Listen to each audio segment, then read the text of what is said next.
Para ustedes el día de hoy, la segunda entrega de los 12 cuentos peregrinos, La Santa. 22 años después volví a ver a Margarito Duarte. Apareció de pronto en una de las callecitas secretas del Trastevere, y me costó trabajo reconocerlo a primera vista por su castellano difícil y su buen talante de romano antiguo. Tenía el cabello blanco y escaso, y no le quedaban rastros de la conducta lúgubre y las ropas funerarias del letrado andino con que había venido a Roma por primera vez.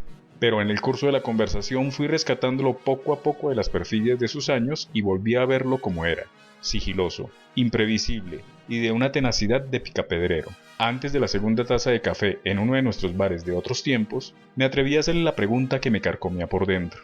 ¿Qué pasó con la santa? Ahí está la santa, me contestó, esperando.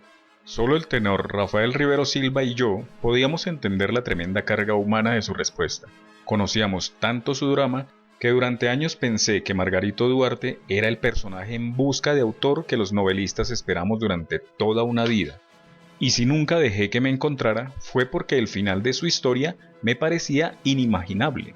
Había venido a Roma en aquella primavera radiante en que Pío XII padecía una crisis de hipo que ni las buenas ni las malas artes de médicos y hechiceros habían logrado remediar. Salía por primera vez de su escarpada aldea del Tolima, en los Andes colombianos, y se le notaba hasta en el modo de dormir. Se presentó una mañana en nuestro consulado con la maleta de pino lustrado que por la forma y el tamaño parecía el estuche de un violonchelo, y le planteó al cónsul el motivo sorprendente de su viaje. El cónsul llamó entonces por teléfono al tenor Rafael Rivero Silva, su compatriota, para que le consiguiera un cuarto en la pensión donde ambos vivíamos. Así lo conocí. Margarito Duarte no había pasado de la escuela primaria, pero su vocación por las bellas letras le había permitido una formación más amplia con la lectura apasionada de cuanto material impreso encontraba a su alcance. A los 18 años, siendo el escribano del municipio, se casó con una bella muchacha que murió poco después en el parto de la primera hija. Esta, más bella aún que la madre, murió de una fiebre esencial a los 7 años. Pero la verdadera historia de Margarito Duarte había empezado 6 meses antes de su llegada a Roma, cuando hubo que mudar el cementerio de su pueblo para construir una represa. Como todos los habitantes de la región, Margarito desenterró los huesos de sus muertos para llevarlos al cementerio nuevo. La esposa era polvo. En la tumba contigua, por el contrario, la niña seguía intacta después de 11 años. Tanto que cuando destaparon la caja se sintió el vaho de las rosas frescas con las que la habían enterrado. Lo más asombroso, sin embargo, era que el cuerpo carecía de peso. Centenares de curiosos, atraídos por el clamor del milagro, desbordaron la aldea. No había duda. La incorruptibilidad del cuerpo era un síntoma inequívoco de la santidad, y hasta el obispo de la diócesis estuvo de acuerdo en que semejante prodigio debía someterse al veredicto del Vaticano. De modo que se hizo una colecta pública para que Margarito Duarte viajara a Roma, a batallar por una causa que ya no era solo suya ni el ámbito estrecho de su aldea, sino de un asunto de la nación. Mientras nos contaba su historia en la pensión del apacible barrio de Pariolí, Margarito Duarte quitó el candado y abrió la tapa del baúl primoroso. Fue así como el tenor Rivero Silva y yo participamos del milagro. No parecía una momia marchita como las que se ven en tantos museos del mundo, sino una niña vestida de novia, que siguiera dormida al cabo de una larga estancia bajo la tierra. La piel era tersa y tibia, y los ojos abiertos eran diáfanos, y causaban la impresión insoportable de que nos veían desde la muerte. El raso y los azahares falsos de la corona no habían resistido al rigor del tiempo con tan buena salud como la piel, pero las rosas que le habían puesto en las manos permanecían vivas. El peso del estuche de pino, en efecto, siguió siendo igual cuando sacamos el cuerpo. Margarito Duarte empezó sus gestiones al día siguiente de la llegada, al principio con una ayuda diplomática más compasiva que eficaz, y luego con cuantas artimañas se le ocurrieron para sortear los incontables obstáculos del Vaticano. Fue siempre muy reservado sobre sus diligencias, pero se sabía que eran numerosas e inútiles. Hacía contacto con cuantas congregaciones religiosas y fundaciones humanitarias se encontraba a su paso, donde lo escuchaban con atención pero sin asombro, y le prometían gestiones inmediatas que nunca culminaron. La verdad es que la época no era la más propicia. Todo lo que tuviera que ver con la Santa Sede había sido postergado hasta que el Papa superara la crisis del hipo, resistente no solo a los más refinados recursos de la medicina académica, sino a toda clase de remedios mágicos que le mandaban del mundo entero. Por fin, en el mes de julio, Pío XII se repuso y fue a sus vacaciones de verano en Castel Gandolfo. Margarito llevó a la santa a la primera audiencia semanal con la esperanza de mostrársela. El Papa apareció en el patio interior en un balcón tan bajo que Margarito pudo ver sus uñas bien pulidas y alcanzó a percibir su hálito de lavanda. Pero no circuló por entre los turistas que llegaban de todo el mundo para verlo como Margarito esperaba, sino que pronunció el mismo discurso en 6 idiomas y terminó con la bendición general. Al cabo de tantos aplazamientos, Margarito decidió afrontar las cosas en persona y llevó a la Secretaría de Estado una carta manuscrita con casi 60 folios, de la cual no obtuvo respuesta. Él lo había previsto, pues el funcionario que la recibió con los formalismos de rigor apenas si se dignó darle una mirada oficial a la niña muerta, y los empleados que pasaban cerca la miraban sin ningún interés. Uno de ellos le contó que el año anterior habían recibido más de 800 cartas que solicitaban la santificación de cadáveres intactos en distintos lugares del mundo. Margarito pidió por último que se comprobara la ingravidez del cuerpo. El funcionario la comprobó, pero se negó a admitirla. Debe ser un caso de sugestión colectiva, dijo. En sus escasas horas libres y en los áridos domingos del verano, Margarito permanecía en su cuarto, encarnizado en la lectura de cualquier libro que le pareciera de interés para su causa. A finales de cada mes, por iniciativa propia, escribía en un cuaderno escolar una relación minuciosa de sus gastos con su caligrafía preciosista de amanuense mayor, para rendir cuentas estrictas y oportunas a los contribuyentes de su pueblo. Antes de terminar el año, conocía a los dédalos de Roma como si hubiera nacido en ellos. Hablaba un italiano fácil y de tan pocas palabras como su castellano andino, y sabía tanto como el que más sobre procesos de canonización, pero pasó mucho más tiempo antes de que cambiara su vestido fúnebre, y el chaleco y el sombrero de magistrado que en la Roma de la época eran propios de algunas sociedades secretas con fines inconfesables. Salía desde muy temprano con el estuche de la santa, y a veces regresaba tarde en la noche, exhausto y triste, pero siempre con un rescoldo de luz que le infundía alientos nuevos para el día siguiente. Los santos viven en su propio tiempo, decía. Yo estaba en Roma por primera vez estudiando en el Centro Experimental de Cine, y viví su calvario con una intensidad inolvidable. La pensión donde vivíamos era en realidad un apartamento moderno a pocos pasos de la Villa Borghese, cuya dueña ocupaba 2 alcobas y alquilaba 4 a diferentes estudiantes extranjeros. La llamábamos María Bella, y era guapa y temperamental en la plenitud de su otoño, y siempre fiel a la norma sagrada de que cada quien es rey absoluto dentro de su cuarto. En realidad, la que llevaba el peso de la vida cotidiana era su hermana mayor, la tía Antonieta, un ángel sin alas que le trabajaba por horas durante el día, y andaba por todos lados con su balde y su escoba de jerga, lustrando más allá de lo posible los mármoles del piso. Fue ella quien nos enseñó a comer los pajaritos cantores que cazaba Bartolino, su esposo, por un mal hábito que le quedó de la guerra, y quien terminaría por llevarse a Margarito a vivir en su casa, cuando los recursos no le alcanzaron para los precios de María Bella. Nada menos adecuado para el modo de ser de Margarito que aquella casa sin ley. Cada hora nos reservaba una novedad, hasta en la madrugada, cuando nos despertaba el rugido pavoroso del león en el zoológico de la Villa Borghese.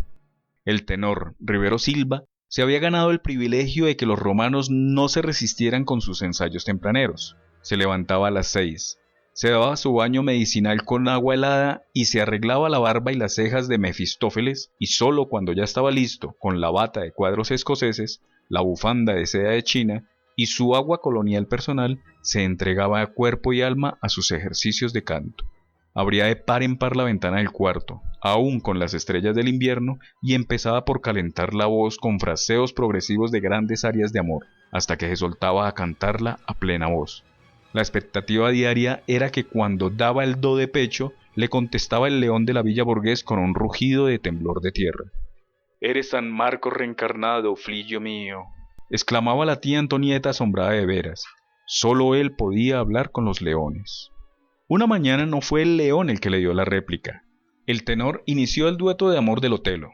De pronto, desde el fondo del patio, nos llegó la respuesta en una hermosa voz de soprano. El tenor prosiguió, y las 2 voces cantaron el trozo completo. Para solas del vecindario que abrió las ventanas para santificar sus casas con el torrente de aquel amor irresistible. El tenor estuvo a punto de desmayarse cuando supo que su Desdémona invisible era nadie menos que la gran María Caniglia. Tengo la impresión de que fue aquel episodio el que le dio un motivo válido a Margarito Duarte para integrarse a la vida de la casa. A partir de entonces se sentó con todos en la mesa en común y no en la cocina, como al principio, donde la tía Antonieta lo complacía casi a diario con su guiso maestro de pajaritos cantores.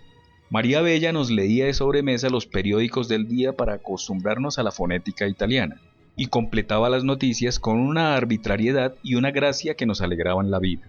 Uno de esos días contó, a propósito de la santa, que en la ciudad de Palermo había un enorme museo con los cadáveres incorruptos de hombres, mujeres y niños, e inclusive de varios obispos, desenterrados de un mismo cementerio de los padres capuchinos. La noticia inquietó tanto a Margarito que no tuvo un instante de paz hasta que fuimos a Palermo. Pero le bastó una mirada de paso por las abrumadoras galerías de momias sin gloria para formarse un juicio de consolación. No son el mismo caso, dijo. A estos se les nota enseguida que están muertos.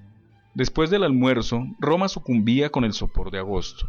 El sol de mediodía se quedaba inmóvil en el centro del cielo, y en el silencio de las 2 de la tarde solo se oía el rumor del agua, que es la voz natural de Roma.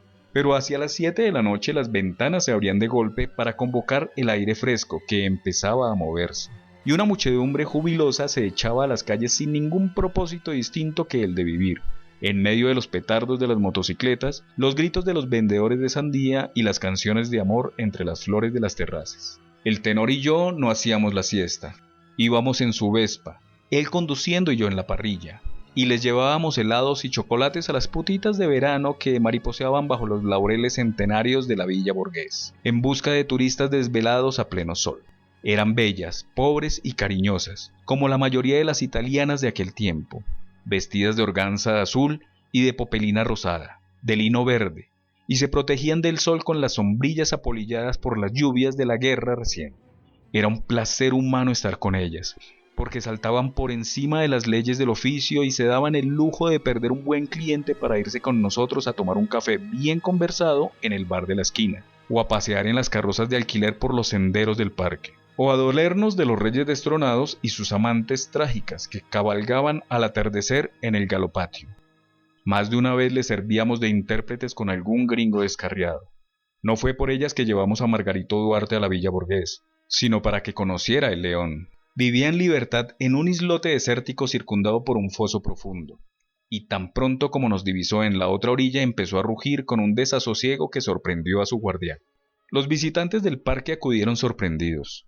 El tenor trató de identificarse con su do de pecho matinal, pero el león no le prestó atención. Parecía rugir hacia todos nosotros sin distinción, pero el vigilante se dio cuenta al instante de que solo rugía por Margarito. Así fue. Para donde él se movía el león, y tan pronto como se escondía, dejaba de rugir. El vigilante, que era doctor en letras clásicas de la Universidad de Siena, pensó que Margarito debió estar ese día con otros leones que lo habían contaminado de su olor. Aparte de esa explicación, que era inválida, no se le ocurrió otra. En todo caso, dijo, no son rugidos de guerra, sino de compasión. Sin embargo, lo que impresionó al tenor Rivero Silva no fue aquel episodio sobrenatural, sino la conmoción de Margarito cuando se detuvieron a conversar con las muchachas del parque. Lo comentó en la mesa, y unos por picardía y otros por compasión, estuvimos de acuerdo en que sería una buena obra ayudar a Margarito a resolver su soledad. Conmovida por la debilidad de nuestros corazones, María Bella se apretó la pechuga de madraza bíblica con sus manos empedradas de anillos de fantasía. Yo lo haría por caridad, dijo, si no fuera porque nunca he podido con los hombres que usan chaleco. Fue así como el tenor pasó por la Villa Borghés a las 2 de la tarde y se llevó en ancas de su Vespa a la mariposita que le pareció más propicia para darle una buena hora de compañía a Margarito Duarte.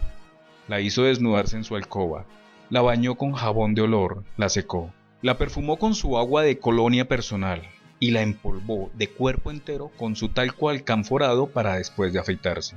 Por último, le pagó el tiempo que ya llevaban y una hora más, y le indicó, letra por letra, lo que debía hacer. La bella desnuda atravesó en puntillas la casa en penumbras, como un sueño de la siesta, y dio 2 golpecitos tiernos a la alcoba del fondo. Margarito Duarte, descalzo y sin camisa, abrió la puerta. «Buonasera, Giovanotto», le dijo ella con voz y modos de colegiala. Mi manda il tenore. Margarito asimiló el golpe con una gran dignidad. Acabó de abrir la puerta para darle paso, y ella se tendió en la cama mientras él se ponía a toda prisa la camisa y los zapatos para atenderla con el debido respeto. Luego se sentó a su lado en una silla e inició la conversación. Sorprendida, la muchacha le dijo que se diera prisa, pues solo disponían de una hora. Él no se dio por enterado. La muchacha dijo después que de todos modos habría estado el tiempo que él hubiera querido sin cobrarle ni un céntimo, porque no podía haber en el mundo un hombre mejor comportado. Sin saber qué hacer, mientras tanto, escudriñó el cuarto con la mirada y descubrió el estuche de madera sobre la chimenea. Preguntó si era un saxofón. Margarito no le contestó, sino que entreabrió la persiana para que entrara un poco de luz. Llevó el estuche a la cama y levantó la tapa. La muchacha trató de decir algo, pero se le desencajó la mandíbula, o como nos dijo después, «Me sigeló el culo». Escapó despavorida, pero se equivocó de sentido en el corredor, y se encontró con la tía Antonia que iba a poner una bombilla nueva en la lámpara de mi cuarto. Fue tal el susto de ambas que la muchacha no se atrevió a salir del cuarto del tenor hasta muy entrada la noche. La tía Antonieta no supo nunca qué pasó. Entró a mi cuarto tan asustada que no conseguía atornillar la bombilla en la lámpara por el temblor de las manos. Le pregunté qué le sucedía. «Es que en esta casa espantan», me dijo. «Y ahora a pleno día». Me contó con una gran convicción que, durante la guerra, un oficial alemán degolló a su amante en el cuarto que ocupaba el tenor. Muchas veces, mientras andaba en sus oficios, la tía Antonieta había visto la aparición de la bella asesinada, recogiendo sus pasos por los corredores. «Acabo de verla caminando en pelota por el corredor», dijo. «Era idéntica». La ciudad recobró su rutina en otoño. Las terrazas floridas del verano se cerraron con los primeros vientos, y el tenor y yo volvíamos a la vieja trattoria del Trastevere, donde solíamos cenar con los alumnos de canto del conde Carlo Calgiani y algunos compañeros míos de la escuela de cine. Entre estos últimos, el más asiduo era Lakis, un griego inteligente y simpático, cuyo único tropiezo eran sus discursos adormecedores sobre la injusticia social. Por fortuna, los tenores y las sopranos lograban casi siempre derrotarlo con trozos de ópera cantados a toda voz, que sin embargo no molestaban a nadie aún después de la medianoche. Al contrario, algunos trasnochadores de paso se sumaban al coro, y en el vecindario se abrían ventanas para aplaudir. Una noche, mientras cantábamos, Margarito entró de puntillas para no interrumpirnos. Llevaba el estuche de pino, que no había tenido tiempo de dejar en la pensión después de mostrarle la santa al párroco de San Juan de Letrán, cuya influencia ante la sagrada congregación del rito era de dominio público. Alcancé a ver de soslayo que lo puso debajo de una mesa apartada, y se sentó mientras terminábamos de cantar.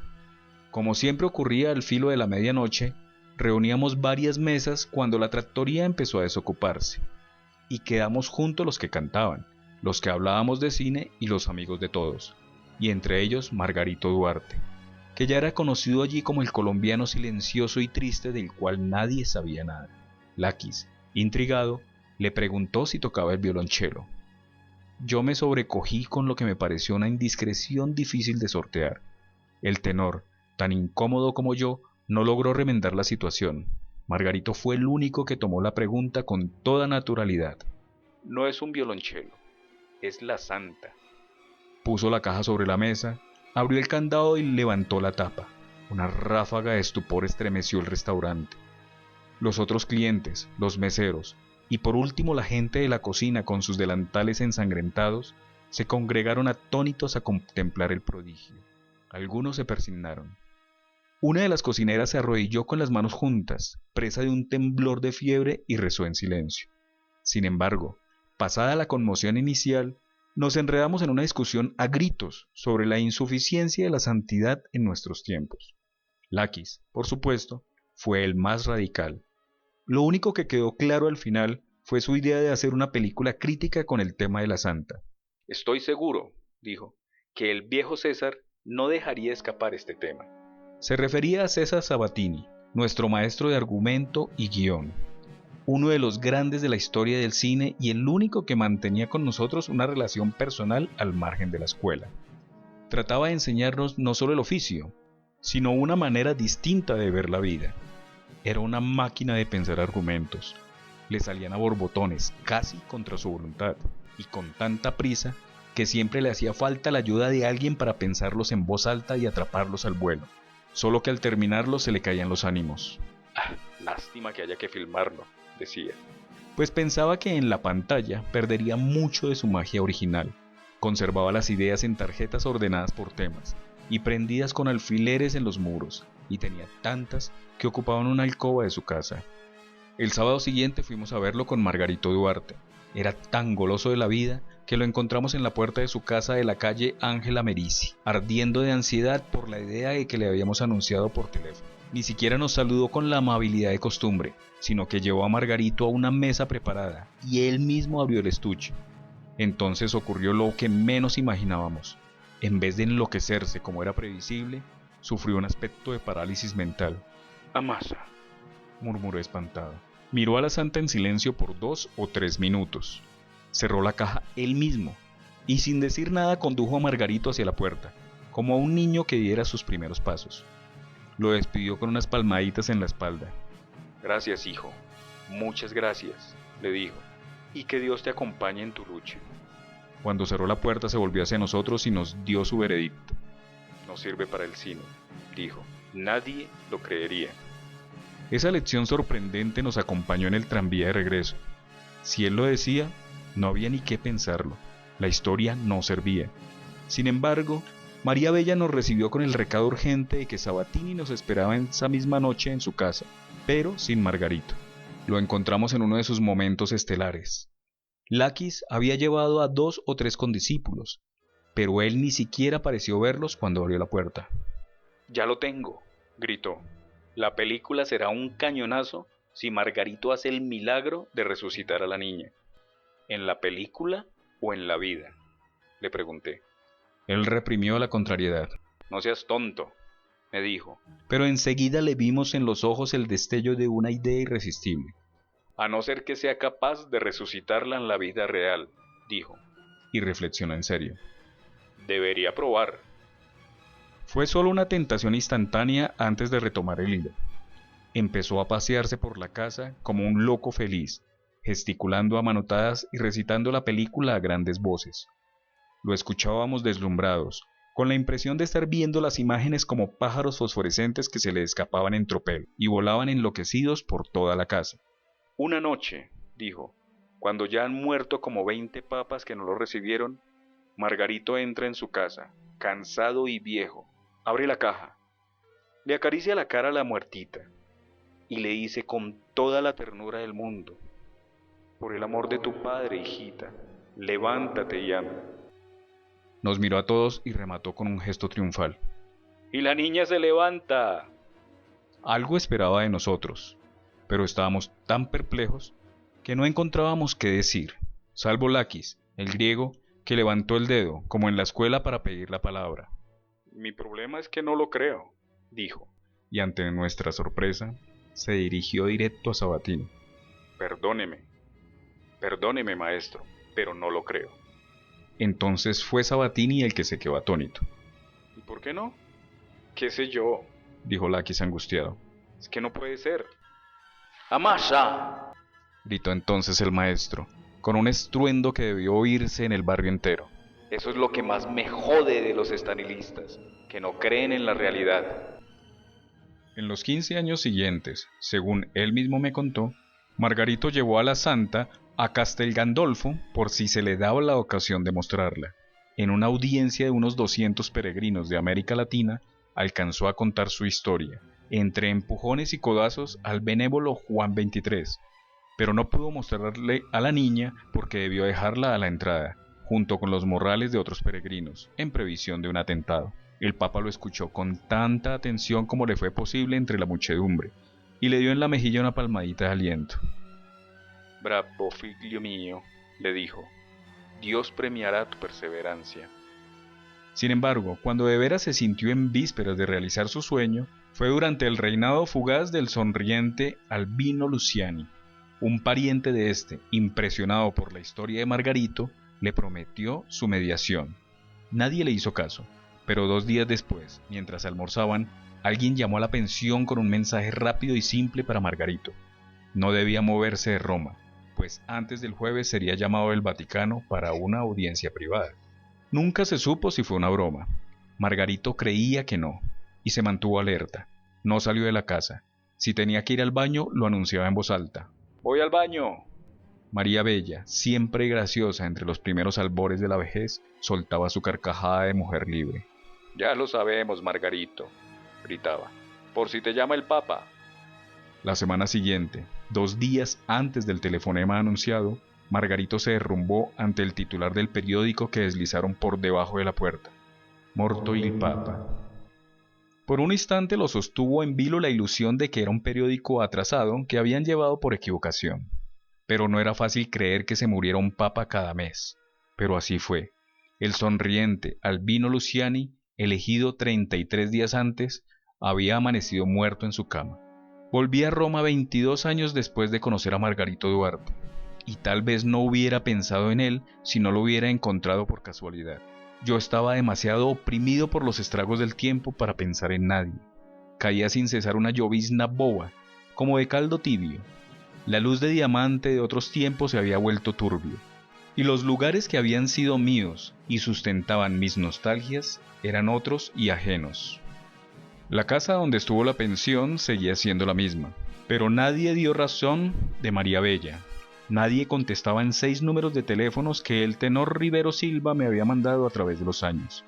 En un almuerzo con la nueva gente de cine, evoqué la memoria de mi maestro, y un silencio súbito aleteó sobre la mesa por un instante, hasta que alguien se atrevió a decir: «¿Sabatini? Mai sentito». Así era. Nadie había oído hablar de él. Los árboles de la villa Borghés estaban desgreñados bajo la lluvia.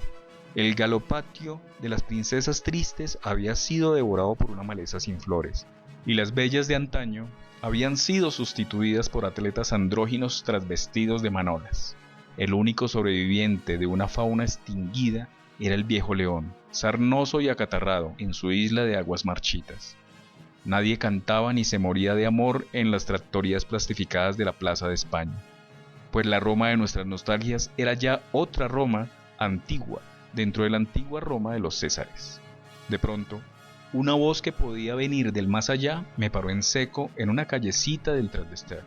«Hola, poeta». Era él, viejo y cansado. Habían muerto 5 papas. La Roma eterna mostraba los primeros síntomas de la decrepitud, y él seguía esperando. «He esperado tanto que ya no puede faltar mucho más», me dijo al despedirse, después de casi 4 horas de añoranzas. «Puede ser cosa de meses». Se fue arrastrando los pies por el medio de la calle, con sus botas de guerra y su gorra descolorida de romano viejo, sin preocuparse de los charcos de lluvia donde la luz empezaba a pudrirse. Entonces no tuve ya ninguna duda, si es que alguna vez la tuve, de que el santo era él.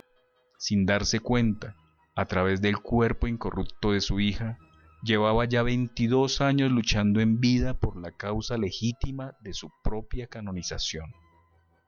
Agosto de 1981. Espero haya sido de su agrado esta bella historia. En la próxima entrega, el cuento número 3, El avión de la Bella Durmiente. Mi nombre es Alberto y mi placer es leer para usted.